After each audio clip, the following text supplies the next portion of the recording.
So pour a glass of craft beer, we can do this. Yeah. What's good, y'all? This is C Certified Brewhead, and welcome to another edition of Drink This, Not That here on BAOS. This evening, I am joined by my good friend Nathan from Nathan Does Beer. How you doing, brother? I'm doing good. How are you? Freaking lovely, man. All right. Yeah. Well, thanks for hanging out. We had a lovely day today, so we're continuing on. Now, this series, if you haven't seen it, basically what we do, we are going to present a based on a style. If you drink this style in macro beers, then perhaps you would be interested in this style in some craft alternatives. So we're really just trying to give you guys an option for just, exploring your palate a little more within a style that you're comfortable with and you are familiar with something. Yeah, it's just here's something that could be a gateway for you into craft if this is your style. Hell yes, and I think that's really the key word, gateway here. So, lager. This is of the two main styles of beer, lagers and ales. Mm-hmm. So lagers is the overall umbrella, but they're also styles. So we don't want to get too complicated or too complex and BJCP-y about this stuff. So we have a nice simplified definition of lagers. So lagers tend towards a lighter, clear appearance, have lower alcohol content and a sweeter, smoother, crisp flavor, hence crispy boy, from the higher sugar content, slower fermentation, and cold treatment or cold fermentation there. So basically, that's what that is. It's the from the German word Lagerbier, and that's the overall way of determining, I guess, lagers. So under the umbrella of lagers, there's of course any type of lager, whether it's Helles or Pale, Pilsner, you got Box, Marzens, Schwarzbier, all that type of stuff. There's a whole bunch of different things, so I don't want to get too nerdy about it. So, of course, if we're going to be talking about lagers, we're going to drink a lager. Yep, let's get into it. What do we got here, bro? So what we've got here is from Henderson Brewing in Toronto. This is a collaboration done with Jacobsen, which I think is a Danish brewery. Correct. So this is they had a festival that they did to launch this one, kind of like a Danish beer fest. They did. It was towards the end of last year. Yeah, and and they even brought in a bunch of beers from Jacobsen, which have never been released in Canada before. So that's pretty unique. They actually, the fun fact about this beer is that this was the first time the Carlsberg yeast, the 200-year-old yeast strain, ever left Denmark and ever was able to be brewed by another brewery. So they did this collab. It is just called Nordic Lager. So it is essentially a lager that sort of blends both the Canadian and Danish sides of things. I'm just trying to see. I can't remember it specific. Oh yeah, Scandinavian Angelica root. That was the key ingredient. Yeah. Don't really know exactly what it is, but it says it's something to be the currency of the Vikings. So this is a lager. This one is a little more on the opaque and what would you call it, like sort of coppery side than a typical lager, which tend to be a little more sort of straw yellow. Mm-hmm. The nose doesn't smell too crazy. I took a sip without drinking. Yeah, without cheersing. It's okay. It's all right. That was rude. That's very rude. I didn't want to call you out in front of everybody. That's okay. I recognized it. That's okay. You know what? You made up for it. Yeah, it's a great beer. It's nice and crispy, super malty, bready. There's probably a little something unique that maybe I'm not able to tell from the Angelica root here. What I get is something a bit earthy and floral. Great, tasty notes. I like that. Yeah, earthy and floral is exactly what this is. Yeah. So, this is a lengthy list that we have of macro lagers that you may be familiar with. So we'll probably just read these out. Some very common. Look, some of these I either probably still don't mind or grew up quite enjoying. Mm-hmm. If we're honest, I'm sure at some stage we all have enjoyed these beers. So yeah, start running through. So there's Bud Light, obviously, Budweiser, Coors Banquet. So something I'll say about Coors Banquet, that's weirdly one that I don't mind. I keep hearing that from folks. I want to try it again. Yeah, I don't love it, but it's one of those ones that if I'm at a wedding and which there's usually only macro options, Coors Banquet is one that I will not mind. Okay, beautiful. You want to continue on? Yeah. So with Carlsberg, PBR, that beer I can't do. We did it on tour one time. All of us got headaches. We didn't vomit or anything. We only had like 3 beers. It was just made me feel worse than any other beers ever made me feel, but hipsters love it. Miller High Life, Miller Light, Miller and Miller Genuine Draft. The High Life, everybody talks about the High Life being fun. Yeah, that's another one. I haven't had it for a long time, but I want to get back into it now because so many people say they enjoy it. Yeah, I've not had it in ages. Go for it. Then, of course, Molson Canadian, Heineken, one of the more popular Euro ones. Yeah, it's not that bad. Yeah. I personally don't like it. That's one of those ones that it's just turned on me, because it's so easily associated with that skunky flavor with the green bottles and everything. I just too easily associate it with that. Couple of others, Busch Ice, Corona. That's one that anyone can get behind crushing on the beach. It's practically water. Exactly. You can't be mad at Corona. You can't be mad at Corona. Yeah. Grolsch, Sapporo. Maximum Ice. I mean, that's a real low end. Michelob Ultra, the low carb beer. I know it's quite popular for folks who are particularly runners or athletes to a degree who want to drink beer. They'll lean towards that because it's the popular low carb. Yep. Rolling Rock. That's also in the green bottle skunky category for me too. Mm-hmm. And the last few, running them out. Yeah. So Sleeman Lager, Red Stripe. That's another beach crusher. Yeah, can't be mad at that. Lucky Lager, that's drifting into Bucket Beer territory. And what's the last one there? Kirin Ichiban, Japanese lager. Right. Once again, similar-ish to Sapporo. It's typically available in most Japanese places, and it's not too bad from memory either. So those are the things that you would, and of course there's clearly a ton more, but those are ones that most people will be familiar with in most markets. Everyone has their own specific ones. In Australia, they've got stuff like, I guess, VB and Carlton Draft and stuff like that.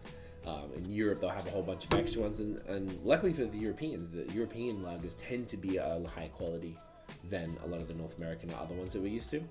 So, the exciting stuff, the alternatives. So, we have a pretty solid list. Mostly, once again, based in Ontario, Vermont. There's a little bit of countrywide for Canada and the US, Quebec here as well. So let's get it going. Yeah, so first up, one that used to be available province-wide, unfortunately is only available at the brewery now, is Side Launch Mountain Lager.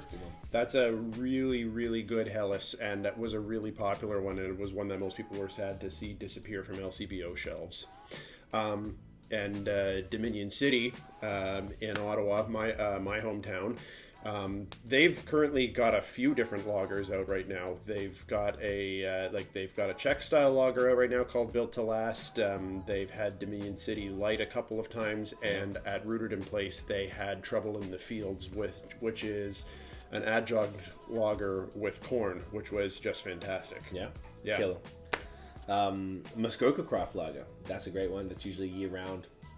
Great Ontario one that's super crushable. I had that recently at Scott's, just before Scott's wedding. They had it and they got it in pitchers, and I was like, yo, this is good. Yeah, I quite enjoyed it. Yeah. Then Matron out in Prince Edward County, Yeasayer is their flagship lager beer, and it's just great. Amazing. Yeah, it's great. Napanee one. Napanee. They've got their Deadline Premium Lager. Yep. Quality. And Von Trapp down in Vermont. Yep. Their Helles, it's legit probably the best Helles I've ever had, I think. Yep. Von Trapp are just the gods of, and we spoke about this in the Pilsner video. Von Trapp are just pinnacle of crispy boy brewing in North America, I would imagine. There wouldn't be too many breweries that are better than them. The Wellington Helles Lager is also really, really good. It is really good. That's one that that kind of steps in to fill the void left by Side Launch Mountain Lager, because Wellington Helles is still widely available, and it's a great Helles. Agreed wholeheartedly. Have you had the next one? I haven't had it yet. I have had it, yes. How is it? Collective Arts Audio-Visual Lager. It's great. Yeah. It's nice and simple, just really clean, good crusher. Okay. It's good. They're pushing it pretty hard, so it looks really good. Yep. This bad boy, Brooklyn Lager, that should be available pretty much. I've seen it in Australia. It's pretty much pretty common across Canada and the States. Yep. Just a solid, it is quite mass produced because it is available so widely, but I don't know, you can't really be too mad at it. But it's nice to have a good, reliable one that you can get wherever. And it's independent. Yeah. So that's really key. Yep. What else we got? We got the Lost Craft Unify. Their lager, I think it's around light lager. It's 4%. So it's on the lighter side, but it's super crushable. It's once again reliable, not mass produced, but it's all around Ontario. You can get it everywhere. Yep. Super good beer. Yeah. Oh, Another beauty from Vermont is Zero Gravity's Green State Lager. probably up there for me with the Von Trapp. Yeah. Love that beer. I drink that anytime I see it. And something that's great about Green State is that is one that you can be pretty much guaranteed to find in almost any good restaurant in Vermont. It's everywhere. I think it's got one of the most taps in the state too. Yeah. If I'm not mistaken. Yeah. Which is amazing. Soda City's Little Norway. That was just a collab with actually a Danish brewery or Norwegian brewery. Can't remember. It was a collab anyway, and now probably they Norwegian. Yeah, but I don't know why I think Danish. We talk about Danish. Savage. But that's a great beer, and they made that, I think, essentially year round. They actually build that as a pale lager as well. They don't call it anything else. Like, it's straight up. And yeah, that is a year-round one. It used to be a seasonal one, but they upgraded it to the year-round lineup like a year or two ago, I think. Gotcha. I love it. Amazing. This one isn't a fave necessarily, but it's a really, really good substitute for the other one. The Amsterdams Lager series. So Amsterdam Brewing in Toronto, they have their 3-speed lager. So if you really like the flavor profiles of a lot of those macro lagers, I find that it mimics it a little too close for my personal taste, but it's everywhere for a reason. It's an independent brewery. It's still Toronto, and it'll absolutely fill the void for any of those other ones, I would imagine. Particularly if you're sort of maybe a little new or maybe a little cautious about going this deep into other craft stuff. It's a very safe gateway. Fantastic starting point. Yep. Only a couple more. Yep. So People's Pint Hellas Island in Toronto. Yes. And then another one which is very widely available in Ontario is Captain's Log from Cameron's Brewing in Oakville. Yes. That's one of those ones that any LCBO, no matter how big, you can be pretty guaranteed to find it. I love it. And very solid Yeah, it's lager. really good. I haven't had it for a bit, but definitely a reliable lager as well. Yep. So there's a lot of options, and we just are just only going local. So wherever you are, there has to be some solid local options, whether it's sort of maybe on the larger scale, maybe like the Lost Craft or Amsterdam, or it's like super kind of niche, maybe like the People's Pint there. So there's a bunch of options for you. I would highly recommend, or Nate and I would definitely recommend, if you are into macro and you are starting to get a little curious about some craft lagers, definitely get into it. There's all levels of gateways For sure.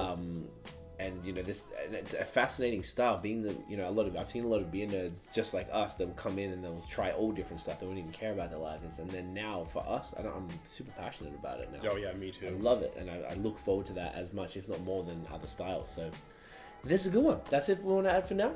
All right. Boom. Nate, where can they find you online? You can find me at Nathan Does Beer on Instagram, Twitter, and Facebook, and you can find me on the BAOS podcast blog. Damn right you can. Guys, Nate, thank you for joining me. Appreciate it again. Thanks for having me, man. Guys, if you enjoyed the video, smash a thumbs up, hit subscribe below, hit the notification bell, Ding! so you know when the new drops. Follow us on social media at BAOS Podcast, and check out the long form audio. We've got the new season now, Against the Grain is out. We have other seasons we are working on coming very, very soon right afterwards. Subscribe on Apple Podcasts, Spotify, wherever you get your talkie media. That is it, guys. We'll see you in the next episode.